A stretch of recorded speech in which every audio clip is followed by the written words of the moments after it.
ایک صاحب نے سوال پوچھا، کہنے لگے میلاد کس کو منانا چاہیے؟ میں نے کہا اس بیٹی کو منانا چاہیے میلاد جو زندہ ہوتی تھی تو دفن کر دیا جاتا تھا، پر میرے رسول نے فرمایا اب جو بیٹی پالے گا نا میں اس کا بازو پکڑ کے جنت میں ساتھ لے کے جاؤں گا۔ میں نے کہا میلاد اس ماں کو منانا چاہیے جس کا بیٹا گلے میں رسی ڈال کے ماں کو منڈی میں بیچ آتا تھا۔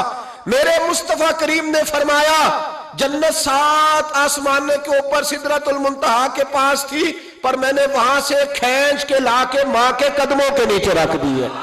میلاد اس باپ کو منانا چاہیے جس کی اولاد ڈنڈوں سے مارتی تھی، پر رسول کریم علیہ السلام نے فرمایا سن لو سن لو سن لو، اب جس کا ابا راضی ہوگا اسی کا اللہ راضی ہوگا۔ میں نے کہا میلاد اس غریب کو منانا چاہیے جو بھینس کی طرح بکری کی طرح منڈی میں بکتا تھا، پر مصطفیٰ نے کالے رنگ والے حبشی غلام کو سینے سے لگا کے کہا غریبوں کو چھوٹا نہ سمجھنا، میں اللہ کا رسول جب جنت میں جاؤں گا تو آگے بھی غریب ہوں گے، پیچھے بھی غریب ہوں گے، دائیں بھی غریب ہوں گے، بائیں بھی غریب ہوں گے۔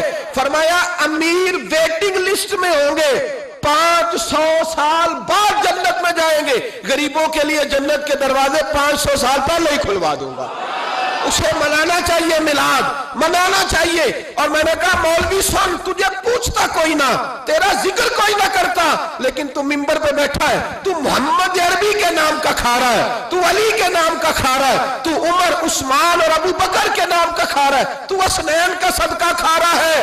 تجھے نہ تیری کبھی کسی نے برادری پوچھی، نہ کبھی تیرا کسی نے ایڈریس پوچھا، نہ کبھی کسی نے تیری سند پوچھی، لوگ تیرے نعرے لگاتے ہیں، لوگ تیرے ہاتھ چومتے ہیں۔ پھر مان جا کہ تجھے صبح بھی میلاد منانا ہے، شام بھی میلاد منانا ہے، اور تجھے یہ کہنا چاہیے خس خس جنہ قدر نہیں میرا، ایتے صاحب نو وڈیائیاں میں گلیاں دا روڑا کوڑا، ایتے محل چڑھایا سائیاں، تیرا کام تھا تیری آنکھیں بھیگی رہتی۔ اور اس بوڑھے کو بھی میلاد منانا چاہیے جس کے بارے میں میرے نبی پاک نے فرمایا سفید داڑھی والے کی جس نے عزت کی اس نے تو رب کی عزت کی، اس نے تو رب کی عزت کی میرے بھائی۔ اس مزدور کو بھی میلاد منانا چاہیے جس کے بارے میں نبی پاک نے فرمایا جو اپنے ہاتھوں پہ چھالے ڈال کے مزدوری کرتا ہے میں نے تو اسے رب کریم کا دوست بنا دیا ہے۔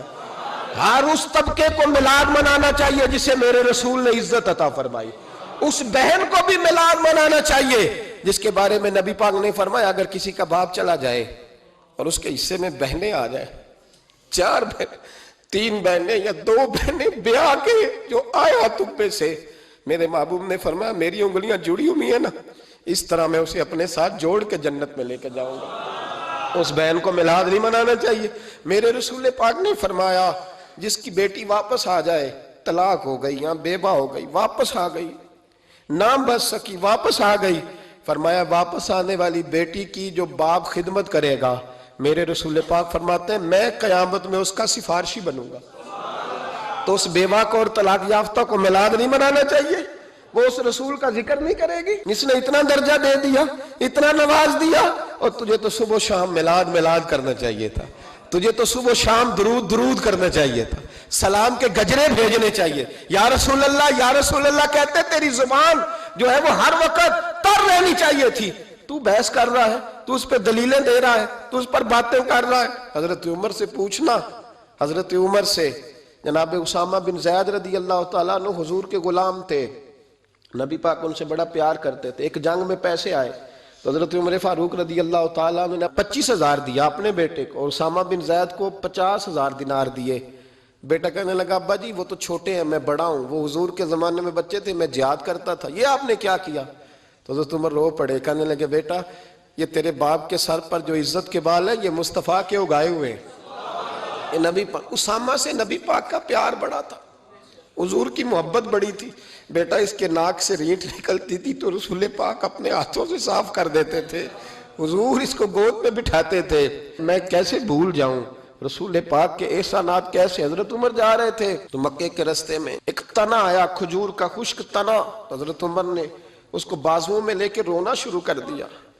عمر کیا ہوا؟ کہنے لگے یہاں تو میں اونٹ چرایا کرتا تھا، یہاں، اور میرا باپ مجھے مارا کرتا تھا، دیکھو آج عمر نعرہ لگاتا ہے تو کیسر و کسرا کام، او بھائی اصلہ نال جے نیکی کریے، ہاں ہاں ہاں ہاں اصلہ نال جے اصلا نال جے نیکی کریے تے وہ نسلاں تاک نہیں بھول دے، ہاں بے اصلا نال نیکی کریے تے پھول کنڈیاں نال تول دے۔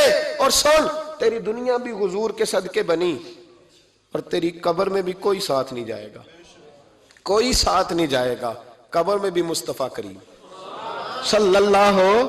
اور دیکھنا قبر کے اندر بھی کبھی کوئی گیا ہے؟ قبر میں بھی رسول پاک، قبر میں بھی رسول پاک، قبر میں بھی رسول پاک۔ میرے استاد فرمایا کرتے تھے، بتاؤ جس قبر میں نبی پاک آئیں گے وہاں عذاب کیا ہونا ہے؟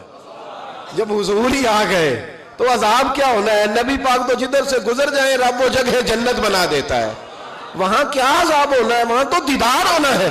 تیری قبر میں بھی نبی پاک۔ اور حضور نے فرمایا میزان عمل پہ عمل تلیں گے تو پھر بھی میں تمہارے پاس ہوں گا۔ حضور علیہ السلام نے فرمایا پل صراط سے گزرو گے تو پھر بھی میں تمہارے پاس ہوں گا۔ اور میرے رسول پاک علیہ السلام نے فرمایا جب تم جنت میں جانے لگو گے تو پھر بھی میں تمہارے۔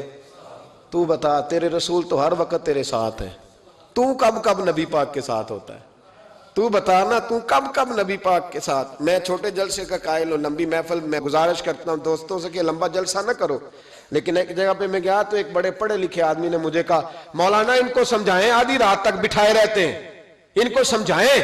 میں نے کہا میں سمجھاؤں گا پر آپ بھی ذرا اپنا لب و لہجہ تھوڑا دھیما کریں، تو پوری رات نہیں نبی پاک کے لیے جاگا، اور میرے رسول تو ساری حیات تیرے لیے جاگتے رہے، ساری رات محبوب نے۔ کیا کہتے ہیں بریلی کے امام اعلیٰ حضرت فرماتے ہیں ان کی مہک نے دل کے غنچے کھلا دیے، وہ جس راہ چل دیے ہیں کوچے بسا دیے ہیں، میرے کریم سے گر قطرہ کسی نے مانگا دریا بہا دیے، دربے بہا دیے ہیں۔ اور اللہ کیا جہنم اب بھی نہ سرد ہوگا؟ اللہ کیا جہنم اب بھی نہ سرد ہوگا؟ رو رو کے مصطفیٰ نے دریا بہا دیے، رو رو کے مصطفیٰ نے، اور پھر کہنے لگے رو رو کے مصطفیٰ نے ان کے نثار کوئی کیسے ہی رنج میں ہو، جب یاد آ گئے ہیں سب غم بھلا دیے، جب یاد آ گئے ہیں سب غم اسی لیے تو ہم کہتے ہیں میلاد کھل کے مناؤ۔ رسول پاک کا میلاد بہانے کرتے ہیں، بہانے وہ کرتا ہے جس نے کام نہیں کرنا ہوتا، جس نے کرنا ہوتا ہے وہ بہانے۔ اعلیٰ حضرت نے جو پروگرام دیا وہ بڑا لمبا چوڑا ہے، کب تک کا تجھے کیا بتائے؟ اعلیٰ حضرت فرما گئے حشر تک ڈالیں گے ہم، حشر تک ڈالیں گے ہم پیدائش مولا کی دھوم، اور مثل فارس نجد کے قلعے گراتے جائیں گے، اور خاک ہو جائیں عدو جل کر مگر ہم تو رضا، دم میں جب تک دم ہے ذکر ان کا سناتے جائیں۔